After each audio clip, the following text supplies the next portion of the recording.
It's scary story time! Hey guys, so I want to try this new thing that I've been thinking about for a while. A new thing of which I've been thinking about for a while but never really had the courage to do until now. Back in my early days of YouTube perusing, I remember coming across these series of scary stories called creepypastas. I remember listening to these stories and I remember hearing the way that these people spoke. People like Mr. Creepypasta and Creeps McPasta. Those are the only two I can think of right now. It's been a while since I've read creepypastas. Life of a College Kid, remember that. And I remember thinking, wait a minute. These guys are all voice actors. I'm becoming an actor myself, and I have a pretty good voice myself, so why not try my hand at voice acting? This should be kind of fun. And so that's what I'm going to do for you today. I'm going to be reading a creepypasta. I was debating what story I should read. I mean, there's a lot of famous creepypastas I could read, from Slender Man to Ben Drowned to Jeff the Killer. I mean, there's a lot of stories I could read. But I thought, why not go with one of my old favorites? It's a story that I've read quite a few times, and no matter how many times I read it, I can always still get entertained by it. So, without further ado, this is Scary Story Time, and today's story is the Russian Sleep Experiment. Hope you enjoy.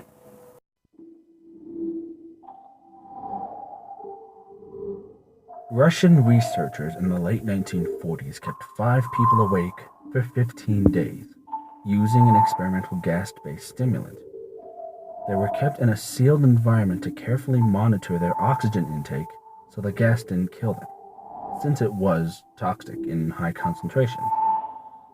This was before closed-circuit cameras, so they had only microphones and 5-inch thick glass porthole-sized windows into the chamber to monitor them. The chamber was stocked with books, cots to sleep on, but no bedding, running water, and a toilet, and enough dried food to last all 5 for over a month. The test subjects were political prisoners deemed enemies of the state during World War II. Everything was fine for the first 5 days. The subjects hardly complained, having been promised, falsely, that they would be freed if they submitted to the test, and did not sleep for 30 days. Their conversations and activities were monitored, and it was noted that they continued to talk about increasingly traumatic incidents in their past, and the general tone of their conversations took on a darker aspect after the 4-day mark. After 5 days, they started to complain about the circumstances and events that led them to where they were, and started to demonstrate severe paranoia. They stopped talking to each other and began alternately whispering into the microphones and one-way mirrored portholes. Oddly, they all seemed to think they could win the trust of the experimenters by turning over their comrades, the other subjects in captivity, with them. At first, the researchers suspected this was an effect of the gas itself. After 9 days, the first of them started screaming. He ran the length of the chamber, repeatedly yelling at the top of his lungs for 3 hours straight. He continued attempting to scream, but it was only able to produce occasional squeaks. The researchers postulated that he had physically torn his vocal cords. The most surprising thing about this behavior is how the other captives reacted to it. Or, rather, didn't react to it. They continued whispering to the microphones until the second of the captives started to scream. The 2 non-screaming captives took the books apart, smeared page after page with their own feces, and pasted them calmly over the glass portholes. The screaming promptly stopped. So did the whispering in the microphones. After 3 more days passed, the researchers checked the microphones hourly to make sure they were working, since they thought it impossible that no sound could be coming with 5 people inside. The oxygen consumption in the chamber indicated that all 5 must still be alive.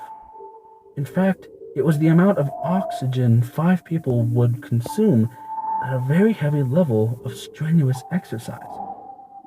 On the morning of the 14th day, the researchers did something they said they would not do to get a reaction from the captives. They used the intercom inside the chamber, hoping to provoke any response from the captives. They were afraid, either dead or vegetables. They announced, "We are opening the chamber to test the microphones. Step away from the door and lie flat on the floor, or you will be shot. Compliance will earn one of you your immediate freedom." To their surprise, they heard a single phrase and a calm voice respond, "We no longer want to be freed." Debate broke out among the researchers and the military forces funding the research. Unable to provoke any more response using the intercom, it was finally decided to open the chamber at midnight on the 15th day. The chamber was flushed of all the stimulant gas and filled with fresh air, and immediately the voices from the microphones began to object. 3 different voices began begging, as if pleading for the life of their loved ones, to turn the gas back on. The chamber was opened and soldiers sent in to retrieve the test subjects. They began to scream louder than ever, and so did the soldiers when they saw what was inside. 4 of the 5 test subjects were still alive, although no one could rightly call the state that any of them in life. The food rations past day 5 had not been so much as touched. There were chunks of meat from the dead test subjects' thighs and chest stuffed into the drain in the center of the chamber, blocking the drain and allowing 4 inches of water to accumulate on the floor. Precisely how much of the water on the floor was actually blood was never determined. All 4 surviving test subjects also had large portions of muscle and skin torn away from their bodies. The destruction of flesh and exposed bone on their fingertips indicated that the wounds were self-inflicted by hand, not with teeth, as the researchers initially thought. Closer examination of the position and angles of the wounds indicated that most, if not all of them, were self-indicated. The abdominal organs below the ribcage of all 4 test subjects had been removed, while the heart, lungs, and diaphragm remained in place. The skin and most of the muscles attached to the ribs had been ripped off, exposing the lungs through the ribcage, and all the blood vessels and organs remained intact. They had just been taken out and laid out on the floor. Fanning out around the eviscerated but still living bodies of the subjects, the digestive tract of all 4 could be seen to be working, digesting food. It quickly became apparent that what they were digesting was their own flesh that they had ripped off and eaten over the course of days. Most of the soldiers were Russian special operatives at the facility, but still many refused to return to the chamber to remove the subjects. They continued to scream to be left in the chamber and alternately begged and demanded that the gas be turned back on, lest they fall asleep. To everyone's surprise, the test subjects put up a fierce fight in the process of being removed from the chamber. One of the Russian soldiers died from having his throat torn out. Another was gravely injured by having his testicles ripped off and an artery in his legs severed by one of the test subject's teeth. Another 5 of the soldiers lost their lives, if you count ones that committed suicide in the weeks following the incident. In the struggle, one of the 4 living subjects had his spleen ruptured, and he bled out almost immediately. The medical researchers attempted to sedate him, but this proved impossible. He was injected with more than 10 times the human dose of morphine derivative, and still fought like a cornered animal, breaking the ribs and arm of one doctor. When his heart was seen to beat for a full 2 minutes after he bled out to the point there was more air in his vascular system than blood. Even after it stopped, he continued to scream and flail for another 3 minutes, struggling to attack anyone in his reach, and just repeating the word more over and over, weaker and weaker, until he finally fell silent. The surviving 3 test subjects were heavily restrained and moved to a medical facility. The 2 with intact vocal cords continuously begged for the gas, demanding to be kept awake. The most injured of the 3 were taken to the only surgical operating room that the facility had. In the process of preparing the subject to have his organs placed back within his body, it was found that he was effectively immune to the sedative they had given him to prepare him for the surgery. He fought furiously against his restraints when the anesthetic gas was brought out to put him under.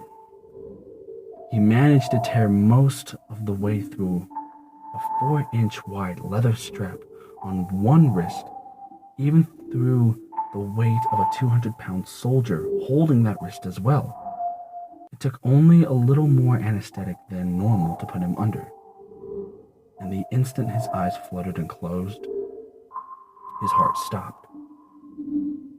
In the autopsy of the test subject that had died on the operating table, it was found that his blood had triple the normal level of oxygen.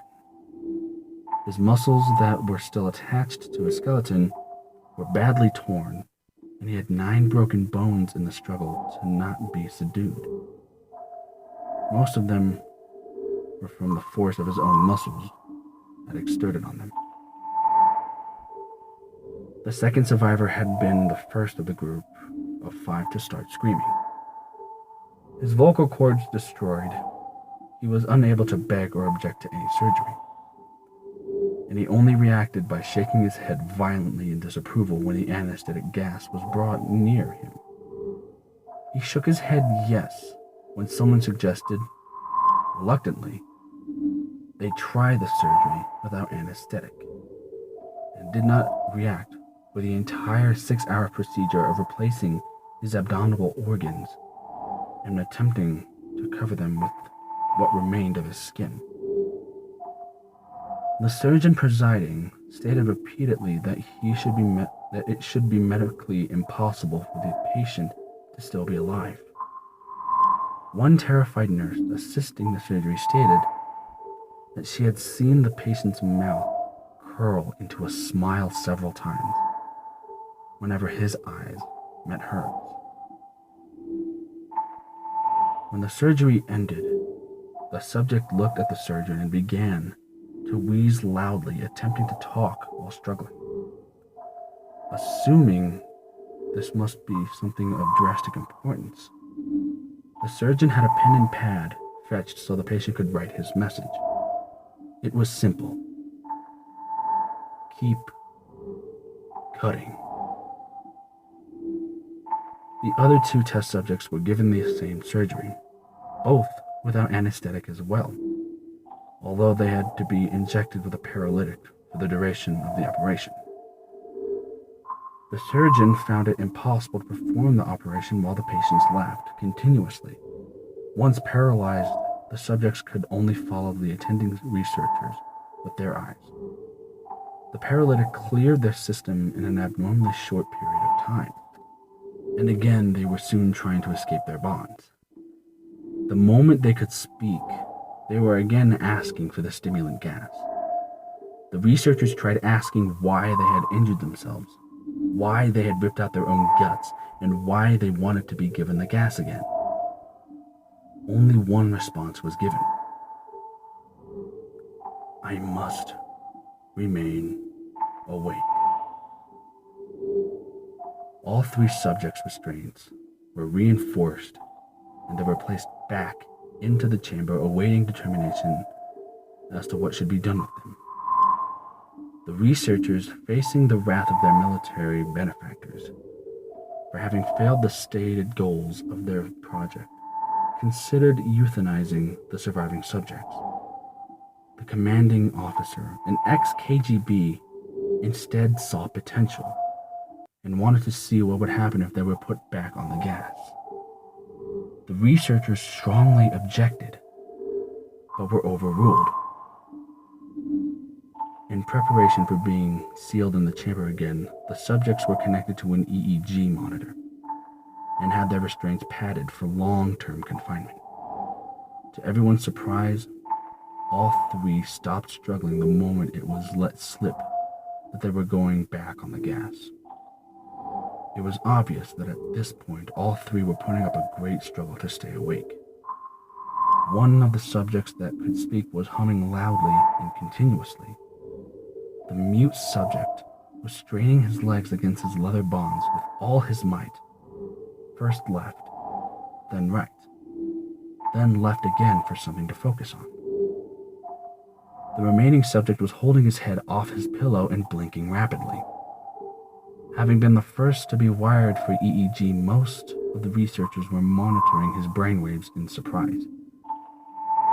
They were normal most of the time, but sometimes flatlined inexplicably. It looked as if he were repeatedly suffering brain death before returning to normal. As they focused on paper scrolling out of the brainwave monitor, only one nurse saw his eyes slip shut at the same moment his head hit the pillow. His brainwaves immediately changed to that of deep sleep, then flatlined for the last time as his heart simultaneously stopped. The only remaining subject that could speak started screaming to be sealed in now. His brainwaves showed the same flatlines as one who had just died from falling asleep. The commander gave the order to seal the chamber with both subjects inside, as well as 3 researchers. One of the named 3 immediately drew his gun and shot the commander, point blank between the eyes. Then turned the gun on the mute subject and blew his brains out as well. He pointed his gun at the remaining subject, still restrained to a bed, as the remaining members of the medical and research team fled the room. "I won't be locked in here with these things. Not with you," he screamed at the man strapped to the table. "What are you?" he demanded. "I must know." The subject smiled. "Have you forgotten so easily?" the subject asked. "We are you. We are the madness that lurks within you all, begging to be free at every moment in your deepest animal mind. We are what you hide from in your bed every night. We are what you sedate into silence and paralysis when you go to the nocturnal haven where we cannot tread." The researcher paused, then aimed at the subject's heart and fired. The EEG flatlined as the subject weakly choked out, "So